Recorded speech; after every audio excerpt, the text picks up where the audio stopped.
Chapter 24. The two travellers spent a restless night, taking it in turns to keep watch. Neither of them trusted the local warlord not to come sneaking back in the darkness. As it turned out, however, their fears were unfounded. There was no further sign of d'Epargneux that night. The next morning, as they were saddling their horses in the barn at the rear of the building, the innkeeper approached Holt nervously. "I can't say, sir, that I am sorry to see you leave my inn," he said apologetically. Holt patted him on the shoulder to show that he took no offence. "I can understand your position, my friend. I'm afraid we haven't endeared ourselves to your local thug."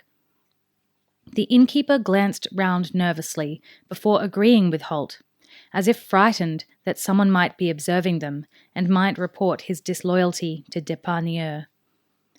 Holt guessed that such a thing had probably happened many times before in this town. He felt sorry for the man in the bar the previous night who had laughed, and had been seen to do so by the Black Knight. "He is a bad, bad man, right enough, sir," the innkeeper admitted in a lowered voice.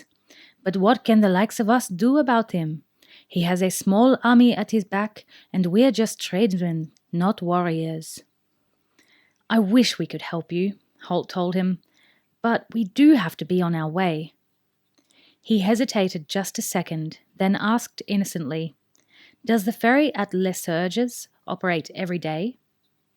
Les Surges was a river town that lay to the west, some 20 kilometres away.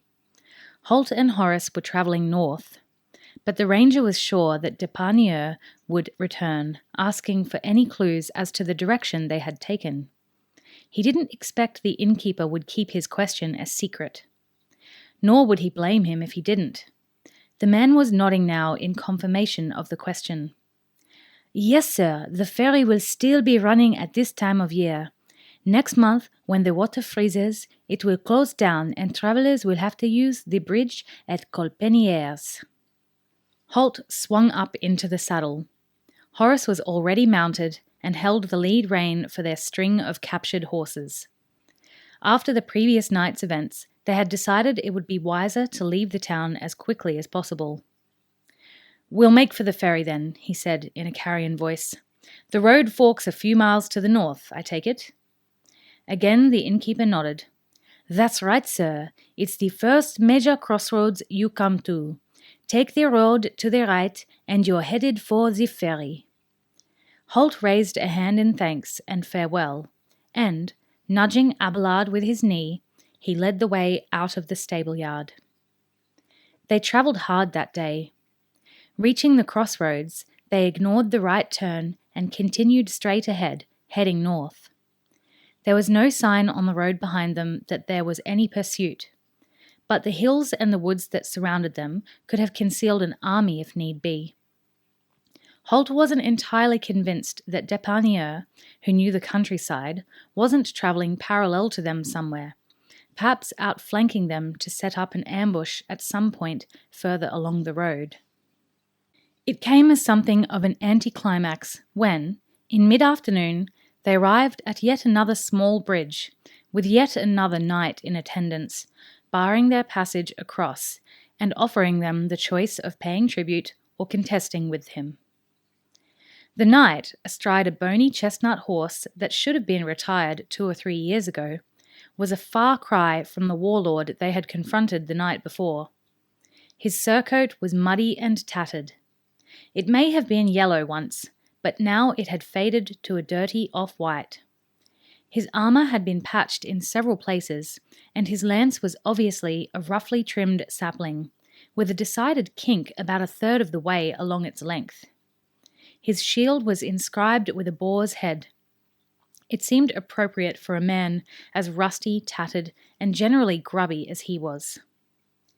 They came to a halt, surveying the scene. Holt sighed wearily. "I'm getting so very tired of this," he muttered to Horace, and began unslinging his longbow from where he wore it across his shoulders. "Just a moment, Holt," said Horace, shrugging his round buckler from its position on his back and onto his left arm. Why don't we let him see the oak leaf insignia and see if that changes his mind about things? Holt scowled at the tatterdemalion figure in the road ahead of them, hesitating as his hand reached for an arrow. Well, all right, he said reluctantly, but we'll give him one chance only. Then I'm putting an arrow through him. I'm heartily sick of these people. He slouched back in his saddle as Horace rode to meet the scruffy knight. So far, there had been no sound from the figure in the middle of the road, and that, thought Holt, was unusual. As a general rule, the road warriors couldn't wait to issue challenges, usually peppering their speech with generous helpings of "Ho, varlet!" and "Have at thee then, sir knight!" and other antiquated claptrap of the sort. And even as the thought occurred to him, warning bells went off in his mind, and he called to the young apprentice, who was now some 20 metres away, trotting Kicker to meet his challenger. "Horace, come back! It's a—" But before he could say the last word, an amorphous shade dropped from the branches of an oak tree that overhung the road, draping itself around the head and shoulders of the boy. For a moment, Horace struggled uselessly in the folds of the net that enveloped him. Then an unseen hand tugged on a rope and the net tightened around him, and he was jerked out of the saddle to crash heavily onto the road. Startled, Kicker reared away from his fallen rider, trotted a few paces, then, sensing he was in no danger himself, stopped and watched, eyes pricked warily. "Trap!" finished Holt quietly, cursing his lack of awareness.